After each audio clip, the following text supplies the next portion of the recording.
Congress senior నేత శశి థరూర్ అయితే కనుక రాహుల్ గాంధీపై కీలక వ్యాఖ్యలు చేశారు. ముఖ్యంగా ఆయన అయితే కనుక పార్టీ మారబోతున్నారు అని కొద్ది రోజులుగా వస్తున్న ఊహాగానాలకు సంబంధించి ఆయన కీలక వ్యాఖ్యలు చేశారు. ఆయన ఏమన్నారైతే తెలుసుకుందాం.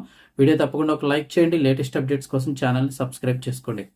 తాను పార్టీ మారుతున్నానని వస్తున్న ఊహాగానాలకు అయితే కనుక కాంగ్రెస్ సీనియర్ నేత శశి థరూర్ మొత్తానికి చెక్ పెట్టారు. తాను ఇంకా కాంగ్రెస్లోనే ఉన్నానని, ఎక్కడికి వెళ్లబోనంటూ స్పష్టం చేశారు. పార్టీ అధ్యక్షుడు మల్లికార్జున ఖార్గే లోక్సభ ప్రతిపక్ష నేత రాహుల్ గాంధీని కలిసిట మరుసటి రోజే శశి థరూర్ ఈ ప్రకటన చేయడం అయితే కనుక రాజకీయంగా ప్రాధాన్యత సంతరించుకుంది. నిజాన్ని చూస్తే శశి థరూర్ కొన్ని నెలలుగా ఆర్ఎస్ఎస్, బీజేపీ ప్రధాని మోదీపై సానుకూలంగా మాట్లాడుతూ వస్తున్నారు. సడన్ గా ఆయన ప్రవర్తన మారడంతో కాంగ్రెస్ పార్టీని వీడిపోతారు, అంటే ఆయన వదిలేస్తారని ఊహాగానాలు వచ్చాయి. ఎన్నో నెలలుగా ఈ ఊహాగానాలు వస్తున్నప్పటికీ కూడా వీటిపై శశి థరూర్ అయితే స్పందించలేదు. తాజాగా ఖార్గే రాహుల్ గాంధీతో భేటీ అనంతరం ఆయన అయితే స్పందించారు. ఈ భేటీ అనంతరం మీడియాతో మాట్లాడిన శశి థరూర్ రాబోయే కేరళ అసెంబ్లీ ఎన్నికల్లో కాంగ్రెస్ నేతృత్వంలోని యూడీఎఫ్ గెలుపు కోసం తాను ముందుండి పనిచేస్తానని చెప్పారు. కేరళ ప్రచారంలో చురుకుగా పాల్గొంటానని, కాంగ్రెస్ కి బలంగా నిలుస్తానని తెలిపారు.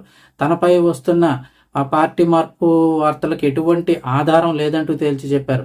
ఈ సందర్భంగా అక్కడితో ఆగకుండా శశి థరూర్ అయితే కనుక రాహుల్ గాంధీపై ప్రశంసల వర్షం కురిపించారు.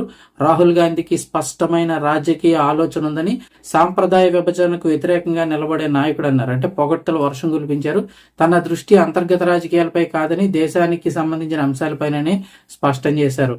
సో 2009 నుంచి తాను ఇదే వైఖరి కనబరుస్తున్నానని, పార్టీ అధికారిక నిర్ణయాలకు వ్యతిరేకంగా మాట్లాడే హక్కు ఎవరికీ లేదని చెప్పడం జరిగింది. ఓవరాల్ గా చూస్తే పార్టీ అయితే మారను, అక్కడే ఉంటాను అని చెప్పేసి చెప్పారు. కాకపోతే ఇది రాహుల్ గాంధీ ఖార్గే మీటింగ్ తర్వాత అయితే కనుక ఈ వ్యాఖ్యలు చేయడం తీవ్ర ప్రాధాన్యత అయితే సంతరించుకుందంటున్నారు.